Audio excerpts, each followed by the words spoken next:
Hi, my name is Attorney Walter, if not the third. I'm with Disability Resolution PA. These are the 2021 dangers to the Social Security Disability Program. You can hear Shadow drinking water in the background. All right, let's get right to it. 2021 dangers of the disability program. What's going to be happening? Number one, there's going to be fewer disability attorneys likely taking less child claims. Child claims are a little bit tricky. They require a lot of different forms. It honestly takes more effort to go ahead and prove them disabled. It's just a tougher type of claim to go ahead and have to do with these, particular situations. So there's going to be likely fewer attorneys taking child claims because it is becoming more and more difficult to get people found disabled. Everybody knows that. The people that were sitting there 20 years ago, I got on, all I had to do was blink my eyes and I was found disabled. Well, they probably got kicked off the benefits by now with the way the program is, and now they're trying to find an attorney to represent them with their overpayment. So it's not what it used to be. Number two, more CDRs in a shorter period kicking people off of the disability train. 6 months may be a future option, so every 6 months you could get a CDR. Hopefully Biden will stand by his word on what he wrote on his website prior to becoming president and not let anything like this happen. So, all right, we had 12 months. We had 3 years. We had 7 years. We had 10 years. Then we had Trump come in and add 2 years, which didn't really add anything because we already had the 12-month option. You could just do 12 months and 12 months. So, bottom line is this. I would really like it not to be every 6 months. But that is a potential. They could be doing CDRs instead of every 12 months. They could be doing them every 6 months. Number 3, fewer disability attorneys will take overpayment claims.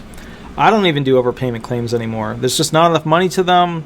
They take a lot of time. People can't afford to pay the fee petitions, all that stuff. So the bottom line is we're running out of attorneys who are willing to do them because it's a total financial sinkhole. There's just no money in them for the attorney, and the attorney has to make enough to pay themselves and their staff and all the technology and the ridiculous insurance costs we have. There's just going to be fewer and fewer disability attorneys taking overpayment claims. I know I help a lot of people out with them during the 8 to 10 on Thursdays where I go live, but there's going to be fewer and fewer. Number 4, fewer disability attorneys will take claimants under 50, and 55 is on its way to being the old 50. So you'll be seeing disability attorneys interested more in the 55 plus category and slowly less and less interested in the 50 plus category to 54 and a day before 59. It's not that the griddings have changed, it's just that the judges 50, used to be amazing, and now it's not as great as it used to be as part of the adjudication process. So usually disability attorneys did not like to take claimants under 50 years old, so 49 and a day before 50. Well, we're starting to see that transitional period of 50 is turning into 55. So I'm just giving you a heads up. Number 5, since the $6,000 cap has not been raised, like what attorneys can make on a claim up to and including the ALJ hearing, since the $6,000 cap has not been raised in an extremely long time for disability attorneys, more and more disability attorneys will allow claims to lag to achieve that $6,000. So one of the things that the big box firms always do is the claim seems to lag and lag and lag and lag. And it takes forever and it takes forever and it takes forever. That's because they're, there's a lot of reasons, but one of them is that the longer you wait to be found disabled, the more the attorney makes. And if all the attorney can make is $6,000 on that claim, they're going to make sure they get that $6,000 on that claim. If they were to raise that cap, it might influence other firms. I'm not saying the big box firms. They're just going to do whatever maximizes profit. That's how they became a big box firm. But it might influence other firms to basically go ahead and push the claims forward and keep pushing and pushing, because then if they have the potential of working the claim and it still doesn't work out, of getting more than $6,000, then in that instance, I guess to some degree there's more of an influential push for those law firms to do more because they could get more money out of it than just $6,000. Like if they could get $8,000, they'd have more money to play with to go ahead and fund, buying more evidence or fund hiring more staff to work the claim. There's that option, Okay, number 6, disability attorneys will be less likely to take fibromyalgia claims. That's fine. We'll do that as number 6. Disability attorneys will be less likely to take fibromyalgia claims. Fibromyalgia claims, as you know, a lot of judges do not like to approve those claims. It's hard to push them through and get them to be approved. Bottom line is, let's go on to 7. Disability attorneys will be less likely to take COPD claims. There's this rumor out there going around where people are like, well, if you have COPD, you can get disability benefits. Yeah, if it's really severely bad. I mean, if you're having a hard time walking and wheezing the entire time, then you know, the way they look at it is height, and they look at basically what your numerics are when you do the COPD test, and you do a blow test, and you go. They have a listing, and they look and see where you're at on that. What's your FEV number, etc. So a lot of people just think, hey, bottom line is I'll just automatically get on. COPD is one of those tough impairments to get on. So if you're sitting there going, I'm a genius and I'm automatically going to get on, you're not a genius. You might actually fall into the other spectrum of you didn't read about it enough to realize that that's actually one of the harder impairments to be found disabled with. Number 8, disability attorneys will be less likely to disability attorneys will be less likely to take younger adult claims who are supported by someone else who creates their bubble of not getting, not being made homeless or having funds to eat and things like that. I've talked about it before in particular, and people who are younger don't understand it as well, but young female claimants who are supported by a boyfriend, a parent, a grandparent, they tend to live in these little happy bubbles, these little ecosystems where they don't have to work, they can kind of do whatever they want, and as a result of that, to be honest with you, their impairments are never really pushed to become that true severity that which they normally would. They're never at fear of being homeless, they don't have a lot of stress on their shoulders, and for that reason, the impairments just don't come worse.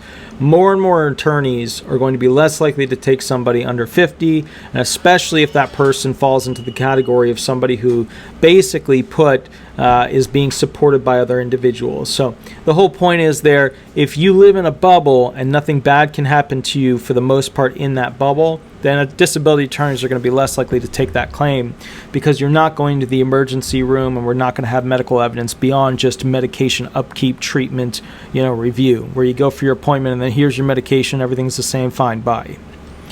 Number 9, disability attorneys will be less likely to hire more staff due to the reduction of the dollar's worth and the increase in the minimum wage. So the minimum wage is going up, and basically the dollar's worth is significantly dropping, which means that as much as we earn, which is very little, of all the attorneys out there, we earn very, very little per claim, which means we have to process a ton of claims to even basically come even or make a bit of a profit. So the bottom line is this: disability attorneys are going to be less likely to hire more employees, and as a result of that, two more. And as a result of that, basically, it means that you're going to have worse service with the law firms. In fact, a lot of law firms throughout this whole process, it's a call in, leave a message gig. And that's because receptionists were some of the first ones to go with this whole COVID situation. And frankly, the reason why is that they're the ones who, some of them are worth a lot. And I get that. But those are the ones, in those, they're doing a lot of things. But then in the other firms, receptionists, they answer the phone, they do this, they do that. Hey, they're not the ones processing the legal claim. So that's what you run into. Number 10. So there's something on the horizon. The small firms, all right, so just let me explain this one a little bit while I pet Shadow and keep him somewhat happy. Because he's very unhappy. I think he wants more treats. Looks like more treats are to go outside, even though he was outside a half an hour ago. Here's what's going to be happening in the future. The small firms are going to be purchased up by the big box firms. That's what realistically is going to happen in a very large sense.